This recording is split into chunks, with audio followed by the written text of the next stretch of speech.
My name is Audrey, and on April 12th, I discovered that 5 years of loyalty were worth less than a bruised ego. I was at my desk, reviewing a market projection, when Victoria materialized like a glacial apparition between the office cubicles. Her smile was a thin, dangerous line, and her eyes, which always seemed to appraise the cost of everything, were fixed on me. "Audrey, your time at Apex Finance is over," she announced, her velvety voice hiding sharp edges. "Today, in the board meeting, you humiliated me. You undermined my authority by questioning the data in my investment proposal." The floor disappeared beneath my feet. Humiliate? I merely suggested with utmost professionalism a deeper risk analysis, an analysis that would protect the company from a multi-million-dollar loss. "My father, the company president, has already agreed. Your attitude was unacceptable," she decreed, savoring each word. "HR will call you in an hour. Clear out your desk." My world shattered. 5 years dedicated to building forecasting models that saved millions. Years of sleepless nights and lunches at my computer. All of it turned to dust because the CEO's daughter couldn't handle being challenged. But before I tell you what happened next, answer me in the comments. Have you ever been punished for doing the right thing? For simply being too good at what you do? Because the twist this story took is proof that competence always finds a way to win. And of course, if you like it, hit that like button, subscribe, and turn on notifications so you don't miss any story. If you're enjoying the story and want to follow Audrey's outcome, make sure to subscribe to the channel right now. Let me rewind a bit to explain how it all started. 7 months before my termination, I was browsing freelance platforms. I needed extra income to help pay off my father's medical bills. My specialization in market analysis and predictive modeling, earned with a very expensive MBA, was my main asset. That's when I found an ad on Elite Insight Hub, an exclusive platform for high-level consultants. Someone needed intensive mentorship and report structuring for investment analysis, twice a week at their residence. The pay was surreal, $1,500 per session. No name listed, just an address in the city's most affluent area and strict requirements: absolute discretion, professional appearance, and total confidentiality. I applied using a variation of my name, Audrey Miller, my mother's maiden name, which wasn't on my company documents. I tied my hair back more severely, swapped my contact lenses for dark-rimmed glasses, and wore a more conservative suit than my usual office attire. With ultra-wealthy clients, discretion is everything. The apartment looked like it belonged on a magazine cover, with a panoramic view of the skyline. And that's where I first met my student, having no idea who she truly was. She introduced herself simply as Vicky, and her demeanor immediately told me how she viewed people like me. "You're the analyst," she said, without even a good afternoon.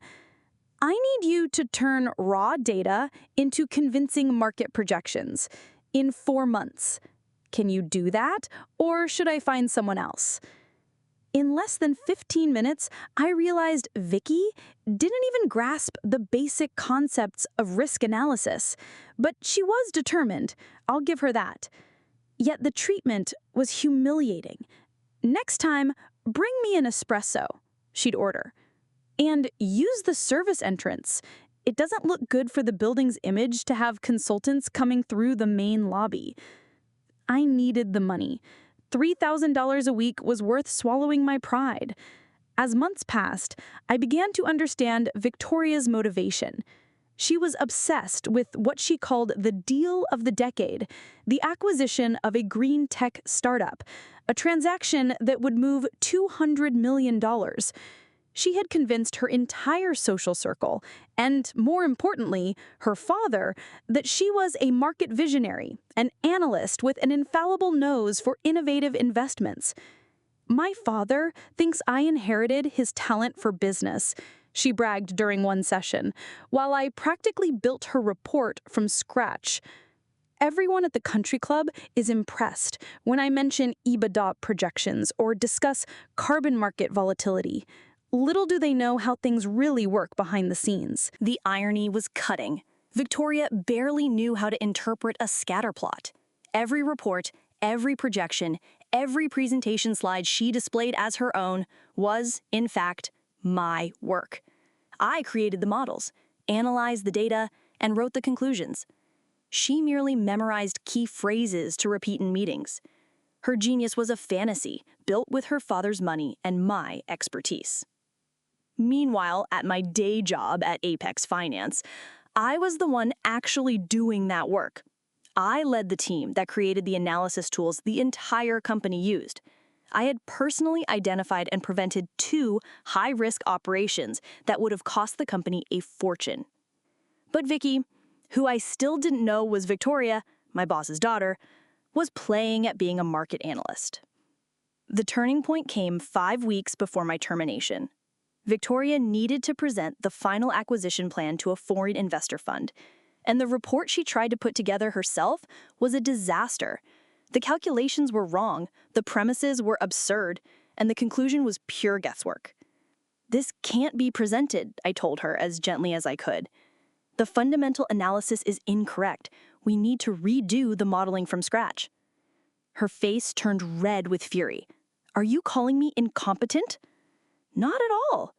M&A analysis is extremely complex. Most professionals take years to master it." "I don't have years. This presentation is my chance to prove that I'm not just an heiress, that I deserve a seat on the board. You have to fix this." It was the first time I saw a flicker of insecurity in her. Beneath all that arrogance, there was someone desperate to be validated. I almost felt pity. "We'll do extra sessions," I promised. "I'll put together the entire report structure and create a detailed presentation script for you. You'll memorize every point." The relief on her face was immediate. "No one can know about this. If my father finds out I had help..." "Of course. Confidentiality is the foundation of my work." The story is heating up. To not miss the unfolding of this revenge, click the subscribe button down here. In the following weeks, I became the architect of Victoria's biggest performance. I rebuilt the entire acquisition report, creating graphs, projections, and a presentation script so detailed she only needed to read and memorize it. We practiced for hours on end until she could recite the arguments with impressive conviction, even without understanding the logic behind them. I coached her on posture, tone of voice, and even how to answer predictable questions. She started treating me a little better, not as an equal, but as a valuable tool. She'd offer water, ask about my background, and sometimes even say, "Please." "You're really good at this," she admitted one evening. "Where did you learn to do these analyses so quickly?" I told her about my MBA, my passion for econometrics, and my work with emerging markets. I omitted, of course, the name of the company where I applied all this knowledge daily. "Impressive," she said, with a tone that suggested it was a waste for me to be just a freelance consultant. "You should try for a career at a major firm." If only she knew. 2 weeks before the investor presentation, Victoria was ready. She could discourse on the green tech startup's potential as if she were the country's leading expert. She wasn't fluent in market language, but she could fake it very well. "I'm going to be brilliant," she declared after our last rehearsal. "These investors will be putty in my hands. This deal will solidify my name in the market." I smiled and packed my laptop. "You worked very hard. I'm sure it will be a success." That's when she let slip the phrase that would be my undoing. "You know, this weekend there's the gala of the Research Support Foundation. The cream of the financial market will be there. I'll finally be able to show everyone that I know my stuff." My stomach crunched. Apex Finance was one of the event's main sponsors. I would be there representing the analysis department at the company's corporate table. There was a huge chance I would run into Vicky, who still didn't have a face connected to a last name for me. I thought about making an excuse, warning her, but how could I do that without revealing my identity? Besides, the event was enormous. What were the odds we'd actually cross paths? The gala was stunning. Our table was near the stage, and I was seated with our directors and their spouses. I wore a conservative but elegant dress. My hair was down, and I wore my contact lenses. It was a completely different look from the consultant Audrey Miller. Mid-dinner, I spotted her across the room. She was magnificent, in a red dress, the center of attention at the most coveted table in the venue. She gestured, spoke with confidence, shining under the spotlights. And then I saw him, the man beside her, smiling proudly at her. My blood turned to ice as recognition hit me like a punch. Vicky was Victoria, my boss's daughter. The woman I had been training for intellectual fraud was the heiress of the company where I worked. I spent the rest of the evening in a daze, barely touching my food, hoping to avoid any chance encounters. But fate had other plans. As I was returning to my table, Victoria was walking directly toward me, heading to greet someone. Our paths would intersect in seconds. I quickly sped up, sat down, and focused intensely on my plate, hoping she'd pass by without paying attention to me. That's when everything went wrong. "Audrey?" It was one of the directors from my team. "Audrey, can you confirm the date for our next forecast meeting?" I automatically looked up, responding to my name, just as Victoria walked past. Our eyes met for exactly 2 seconds. I saw confusion flicker across her face, like she was trying to place a puzzle piece that didn't fit. Then the moment passed and she continued walking. I thought I was safe. I thought those 2 seconds of near recognition wouldn't matter. I was terribly mistaken. The next morning, she stormed onto the corporate floor with the fury of someone betrayed, and I finally understood what had happened. Victoria had spent the entire night replaying that image. Unable to place me, she constructed a narrative in her mind. A random employee, a subordinate analyst, had deliberately snubbed her in public. In her distorted view, I hadn't stood up when she, the heiress, walked by, and such an affront was unforgivable. "Pack your things," my boss, her father, said after Victoria exited his office, glaring at me. His face was a mask of resignation and weariness. "I'm sorry, Audrey, truly, but I can't have this kind of conflict undermining my daughter's authority." I stared at him, incredulous. "You're firing me because I didn't stand up fast enough when your daughter walked by?" "She says you deliberately ignored her, that you made her look small in front of other directors. It's her word against yours." "That's delusional. I was eating dinner. I didn't even realize she was there until it was too late." He sighed, a heavy sound of defeat. "It doesn't matter. She's adamant, and confronting her will only make things worse for both of us. I'll make sure you get a generous severance package and excellent references." I felt my world crumbling. 5 years of impeccable results, of exemplary performance reviews, of trusting relationships with the entire board. All of it thrown away by Victoria's paranoia. And then a spark of clarity ignited amidst the chaos. "Before I go," I said, with a calmness that surprised even myself, "there's something you should know about your daughter's big presentation for the foreign investors." I walked to my computer. I opened my personal cloud folder. With a few quick clicks, I sent him an email with a link to a password-protected folder containing the screen recordings of every mentorship session I had conducted, recorded for my own quality control. "Check your email," I said quietly. His face paled as he opened the first video. There was Victoria, his brilliant heiress, stammering basic financial concepts, asking me to explain the difference between CapEx and OpEx, begging me to draw out the report for her. "She lied to you," I continued. "For the past 7 months, I've been her private consultant. She understands nothing about market analysis. Everything she knows about this acquisition is from scripts I created and that she memorized. I took off my glasses, let my hair down, and transformed back into the consultant Victoria knew. "I'm Audrey Miller," I said, "and effective immediately, your daughter's private lessons are canceled." This silence in my ex-boss's office was oppressive. He was frozen, staring at the screen where his daughter struggled to appear intelligent but clearly couldn't grasp what I was teaching. The video showed her asking for simplified diagrams, admitting that technical terms confused her. "This presentation is in 2 days," he whispered, his voice barely audible. "I know. I helped prepare every word, every chart. She memorized everything like a theater script, but she doesn't understand the substance. If anyone asks an unscripted question, or if she needs to deviate even slightly from the plan, the facade will collapse."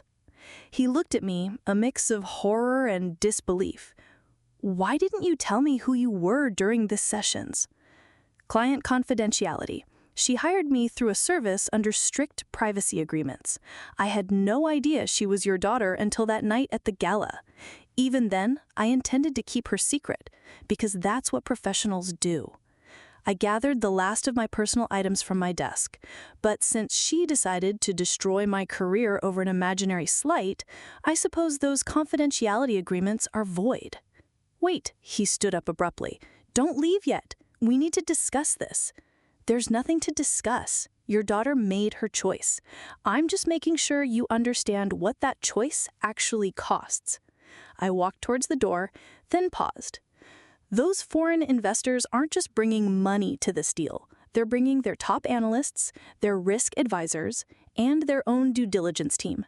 People who will immediately recognize whether your daughter actually understands finance or if she's just reciting memorized phrases." The door closed softly behind me, and I walked out of that building believing it would be the last time, but I was wrong. The next 2 days passed in a blur of job applications and furious phone calls from Victoria. Apparently, my ex-boss had confronted her, and she was furious that I'd betrayed her trust. "You signed confidentiality agreements," she screamed in one of my countless voicemails. "I'll sue you for everything you have." I called her back once, mainly for curiosity. "Actually, Victoria, you should read those agreements more carefully. They protect client privacy from outside parties, but they don't prevent consultants from defending themselves when clients attempt to damage their careers through false accusations." "I never made false accusations. You disrespected me." "You told your father I deliberately disrespected you at the gala, but you and I both know you didn't recognize me there. You're destroying my reputation based on a completely fictional narrative you created in your head." The line went silent for a long moment. Then, "You're still fired." "Yes, I am. And your presentation is tomorrow. Good luck." I hung up and tried to put the whole mess behind me. I had bigger problems to worry about, like finding a new job and explaining the sudden departure. But I couldn't stop thinking about those investors. Some of them were professionals I admired and had interacted with at seminars. The morning of the presentation, I woke up with a knot in my stomach. I kept imagining how it would unfold, how quickly the investors would realize the fraud, how badly it would reflect on everyone involved. Around 10 o'clock, my phone rang. It was Mr. Davies, my ex-boss, and he sounded desperate. "Audrey, I need your help. I don't work there anymore, remember? The investors are here early. They wanted to have lunch before the presentation, and Victoria is panicking. She can't handle casual conversation about the market. She's locked herself in the bathroom and won't come out."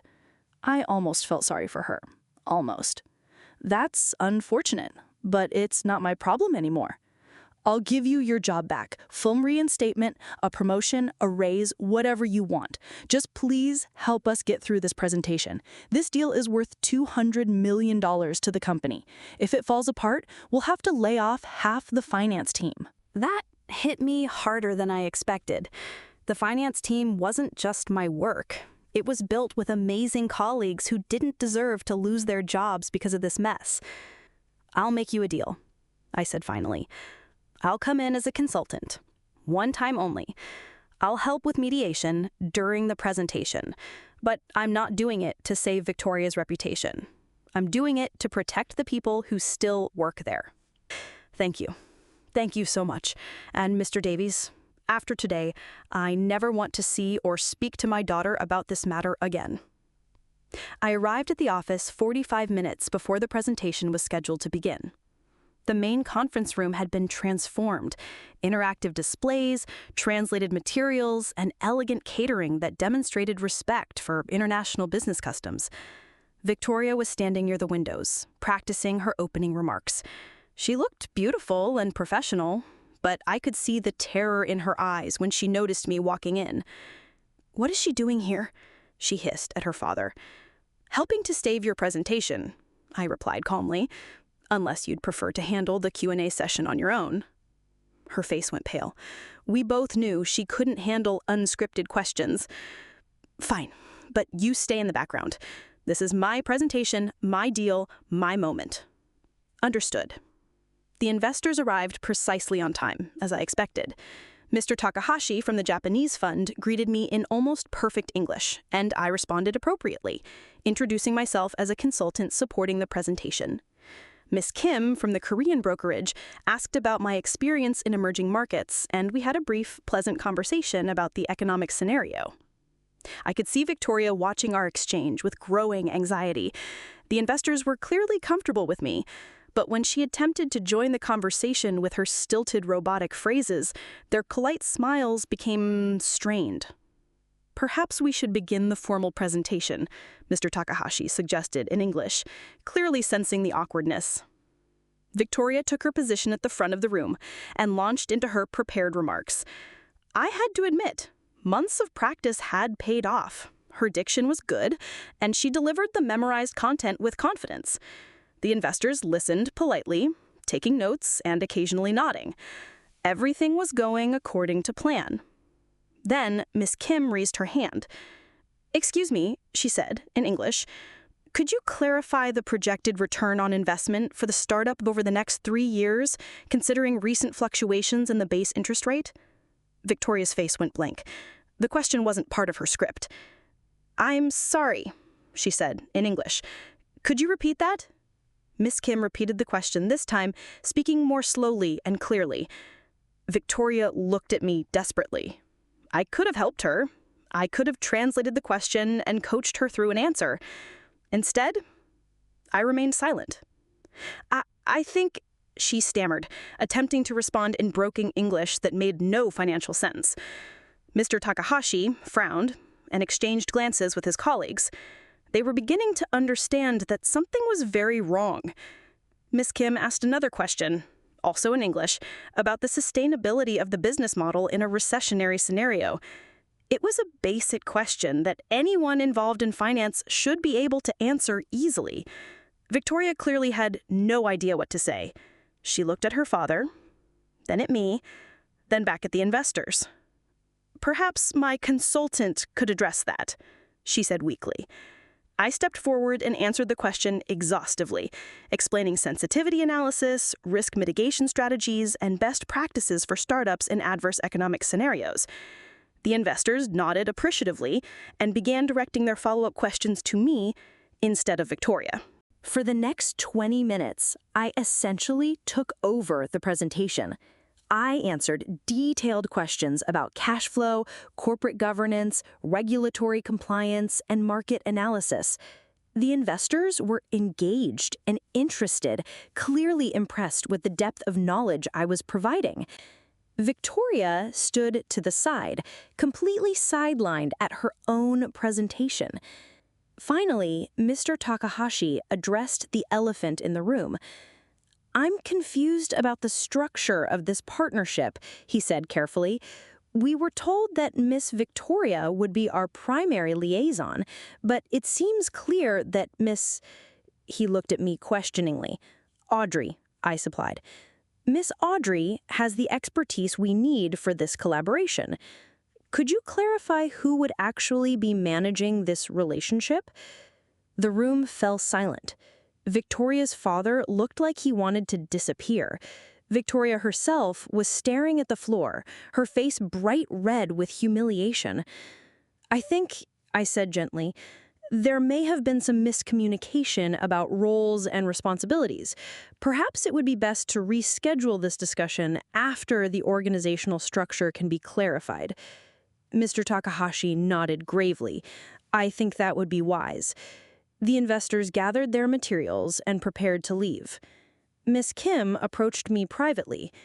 "We were very impressed with your knowledge and professionalism," she said quietly. "If you were to represent this company in future negotiations, we would be very interested in proceeding. However, we cannot work with someone who has misrepresented their qualifications so significantly." After the investors left, the conference room felt like a tomb. Victoria was sitting in a chair staring at her hands. Her father, Mr. Davies, was pacing near the windows, and I was gathering my notes, preparing to leave for good. $200 million, Mr. Davies said quietly, his voice heavy with disappointment. "Gone." I replied, "It was never really there. You can't build high-level financial partnerships on lies and pretense. Those investors are too smart and too experienced to be fooled for long." Victoria finally looked up, her eyes brimming with anger and humiliation. "This is all your fault." I turned to face her directly. "No, Victoria, this is the consequence of your choices. You chose to lie about your qualifications. You chose to try and destroy my career over a perceived slight that existed only in your imagination. You chose to prioritize your ego over the success of this deal. I worked so hard on this presentation. You memorized words you didn't understand for a deal you weren't qualified to handle. That's not work, Victoria. That's performance art." I walked towards the door, then paused. "For what it's worth, I actually felt sorry for you during those consulting sessions. You seemed so desperate to prove yourself, to be taken seriously. But respect isn't something you can fake or demand. It's something you earn through competence, integrity, and treating other people with basic human dignity. You're still fired." I laughed. "Victoria, after today, I wouldn't work for this company again if you begged me." But I was wrong about that too. 2 weeks later, Mr. Davies called me with an intriguing proposition. The board of directors had been less than pleased when they learned about the failed investor presentation and the circumstances surrounding my termination. Apparently, several board members had worked with me professionally over the years and were furious that I'd been dismissed for such trivial reasons. "We'd like to offer you the position of Vice President of Market Analysis and Strategy," Mr. Davies said. "It comes with a substantial salary increase, your own budget, and complete autonomy over investment decisions and prospecting teams." What about Victoria? She's no longer involved in business operations. The board made that very clear. I considered the offer carefully. "I'll take it, but with conditions. First, I want a written guarantee that family members of executives cannot interfere with personnel decisions. Second, I want the authority to rebuild the analyst team my way without interference from anyone." Done. And third, I want a formal apology from the company for my wrongful termination to be included in my personnel file. Absolutely. 6 months later, I had reestablished the relationship with the Japanese and Korean investor funds, closing the acquisition deal for the startup that Victoria had ruined. The partnership now was worth $260 million, more than the original proposal, and opened doors for additional opportunities throughout Latin America.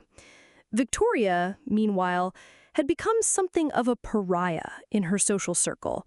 Word spread quickly about her failed presentation and fabricated financial skills. The same people who had once been impressed by her empty market phrases now whispered about her dishonesty and poor judgment. I heard through office gossip that she'd tried to blame me for sabotaging her presentation, but too many people had witnessed what actually happened. The investors themselves had made it clear that the problem wasn't sabotage, it was incompetence masked as expertise.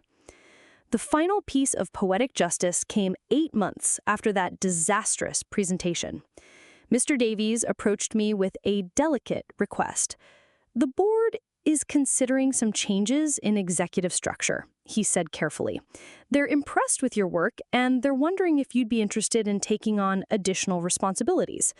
Such as, they're thinking about creating a new position, Senior Director of Global Investment Strategies. It would involve overseeing all international business, including partnerships, acquisitions, and strategic planning. I smiled. That sounds like the kind of role that would require reporting directly to the board of directors. It would, and presumably it would involve significant decision-making authority over the direction of the company's global investment strategy. Correct. I pretended to consider the offer for a few seconds. I accept. 3 months later, I was officially promoted to Senior Director of Global Investment Strategies, making me one of the most senior executives in the company. My office was 2 floors above Mr. Davies, and my authority extended across every new deal Apex Finance pursued. Victoria never spoke to me again after that presentation, which was exactly what I had hoped for. But I heard she'd started taking personal branding lessons from a different consultant, probably planning some new scheme to establish herself as a finance influencer. I hope her new consultant was more patient than I had been. The irony of the whole situation wasn't lost on me. Victoria had tried to destroy my career because she felt I hadn't shown her proper respect. But her vindictive behavior had ultimately led to the exposure of her lies, the failure of her business ambitions, and my promotion to a position with more authority than she'd ever dreamed of having. Sometimes the universe has a peculiar sense of humor about these things. Now, I want to hear from you. Have you ever watched someone's lies catch up with them in the most spectacular way possible?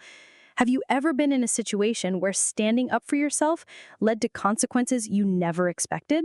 Leave a comment below telling your story and let me know what city or state you're watching from.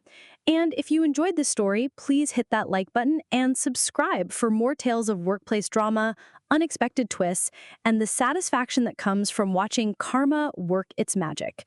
Because believe me, this wasn't the last time I encountered someone who thought they could destroy other people's lives without facing any consequences.